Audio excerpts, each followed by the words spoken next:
அப்படியே கூடியிருந்த மக்களெல்லாம் கூப்பிட்டு இங்கே வாங்க, முந்தியெல்லாம் ஒரு மனிதன் உயிர் நீத்தான்னா அவரை புதைக்கிறதா எதிர்க்கிறதான்னு சண்டைக்காடு, சுடுகாட்டுக்கு போகிறதுக்கு பாதை கொடுக்க மாட்டேன்னு சண்டை.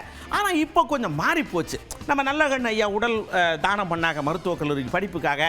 சமீபத்தில் கோயம்புத்தூரில் ஒரு பாப்பாவுடைய உடல் உறுப்புகள் எல்லாம் கொடுத்தாங்க. இந்த மாதிரி உடல் உறுப்பு தானங்கள், உடல் தானங்கள் ஏகப்பட்டது பெருகி இருக்கு. இதை பற்றி நீங்கள் என்ன நினைக்கிறீங்க? நீங்கள் இந்த மாதிரி பண்ணுறதுக்கு வாய்ப்புகள் இருக்கா அப்படின்னு கேட்டால் உண்மையிலேயே ஒரு கனிவோட பதில் கடக்குன்னு வருது. ஐயா நல்லகண்ணு வந்து அவங்க பண்ண ஒரு உடல் தானம் பண்ணுற ஒரு விஷயம் வந்து எங்களுக்கு வந்து ரொம்ப பெரிய இதாக இருக்குது, அண்ட் அப்ரிஷியேட்டாகவும் இருக்குது. எங்களுக்கு ஒரு முன் உதாரணமாக வந்து கண்டிப்பாக வந்து அவங்க இருக்காங்க. ஊக்குவிப்போம், நல்லதுதான், நல்ல செஞ்சுருக்காங்க இந்த ஐயா நல்லகண்ணு ஐயா. ஆரம்பத்தில் சொல்லுவாங்க தானத்திலேயே சிறந்த தானம் அன்னதானம், அதுக்கப்புறம் பார்த்தீங்கன்னா ரத்த தானம். இப்போ வந்து உடல் உறுப்பு தானத்தையும் நம்ம அந்த வரிசையில் கண்டிப்பாக சேர்க்கணும். கண்டிப்பாக நம்ம வீட்லேயும் இந்த மாதிரி ஏதாவது பண்ணணும்.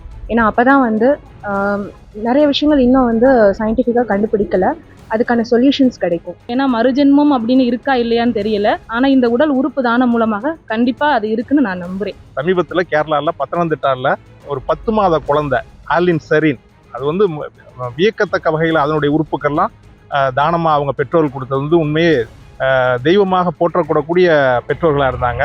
ஒருத்தர் உடல் உறுப்பு தானம் நம்ம பண்ணதுனால இன்னொருத்தருக்கு மறுவாழ்வு கொடுக்குதுன்னா நம்ம அது பண்ணுறது தப்பு இல்லை சார். அது என்னோட ஃப்ரெண்டும் ஒருத்தன் பண்ணியிருக்கான் உடல் உறுப்பு தானம். அவன் வந்து பிரெயின் டெத் ஆகிட்டான். பிரெயின் டெத் ஆகிட்டு அவனோட உடல் வந்து ஒரு 7 பேருக்கு போயிருக்கு.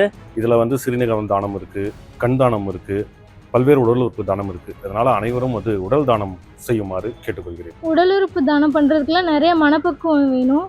ஆனால் அது ஒரு ரொம்ப நல்ல விஷயம்னு மட்டும் இப்போ எனக்கு புரியுது. எல்லாருமே இது வந்து எல்லாருமே பண்ணணும். இது மாதிரி உடல் தானம் பண்ணுறதால எல்லாரும் நிறைய பேர் பயனடைவாங்க. இப்போ நம்ம செத்துட்டா கூட நம்மளோட ஆர்கன்ஸ் வந்து இன்னொருத்தர் மூலியமா உயிரோட தான் இருக்க போகுது. அவங்களுக்குலாம் யூஸ்ஃபுல்லாக இருக்கும்.